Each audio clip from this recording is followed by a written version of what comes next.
तो दोस्तों, ये है हिंदुओं के चार धामों में सबसे पवित्र और उड़ीसा का सबसे प्रमुख कोस्टल सिटी पुरी।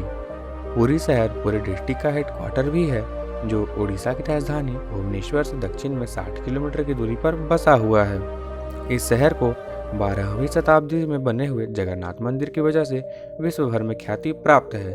पुरी को इतिहास में कई अन्य नामों से भी जाना गया है।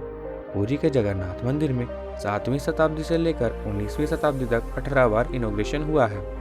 आज के समय पुरी शहर बंगाल की खाड़ी से लता हुआ महानदी डेल्टा पर मौजूद है। यदि हम केवल पुरी शहर की बात करें तो आज के समय पुरी शहर लगभग 16 स्क्वायर किलोमीटर के इलाके में फैला हुआ है, जो समुद्र तल से बस 1 फीट की ऊंचाई पर मौजूद है। 2011 में भारत में बाकी शहरों के साथ साथ यहाँ भी जनगणना हुई थी, जिसमें यहाँ की आबादी लगभग 2 लाख थी। इस शहर के क्षेत्र और जनसंख्या के आंकड़ों को देखा जाए तो यहाँ 12,000 व्यक्ति प्रति वर्ग किलोमीटर का जनसंख्या घनत्व निकलता है। इस शहर की इकोनॉमी यानी अर्थव्यवस्था की बात करें तो यहाँ की इकोनॉमी रिलीजियस टूरिज्म पर टिकी हुई है। यहाँ के 80% लोग टूरिज्म की वजह से अपना घर चला पाते हैं। इसके अलावा यहाँ के लोग खेती भी करते हैं। यहाँ की मुख्य फसलें चावल सब्जियाँ ही होती हैं। इसके अलावा यहाँ घी का प्रोडक्शन भी काफ़ी मात्रा में किया जाता है, जिसका इस्तेमाल पूजा पाठ हवन में सबसे अधिक होता है। जगन्नाथ मंदिर की एडमिनिस्ट्रेशन 600 लोगों को रोजगार देती है, जो स्पिरिचुअल परफॉर्म करते हैं। साथ ही यहाँ दुनिया की सबसे बड़ी किचन भी मौजूद है, जहाँ 400 कुक्स अवेलेबल हैं, जो 1 लाख लोगों का भोजन एक साथ ही बनाते हैं। साथ ही यदि हम बात करें यहाँ के कल्चर की तो यहाँ का मंदिर कलिंग साम्राज्य के समय के आर्किटेक्चरल डिजाइन पर बनाया गया है, जो लगभग 58 मीटर ऊंचा बताया जाता है। ये मंदिर जमीन से लगभग 20 फीट ऊपर 2,20,000 स्क्वायर फीट पर बनाया गया है। पुरी में हर साल 24 त्यौहार मनाए जाते हैं, जिसमें से 13 यहाँ के मुख्य त्यौहार माने जाते हैं। लेकिन जून जुलाई में होने वाला रथ यात्रा फेस्टिवल यहाँ का सबसे प्रमुख त्यौहार माना जाता है, जिसे देखने के लिए दुनिया भर से लगभग 10 लाख लोग आते हैं।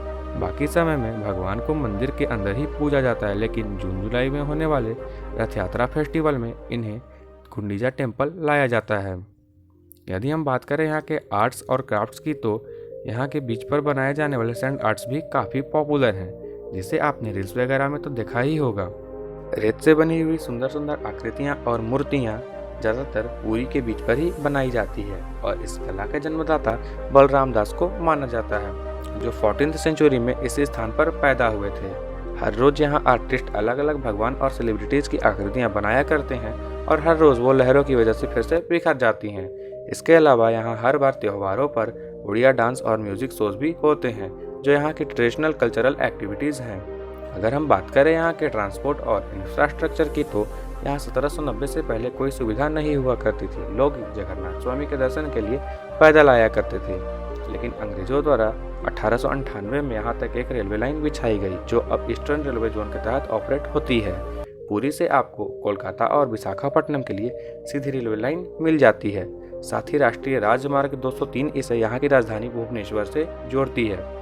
इस शहर में फिलहाल कोई एयरपोर्ट नहीं है, लेकिन उड़ीसा में मिनिस्ट्री ऑफ एविलाइजेशन को इनफील्ड अप्रूवल के लिए मांगा है, जो शायद भविष्य में भगवान जगन्नाथ स्वामी की यात्रा को और भी सुलभ और आरामदायक बनाएगी।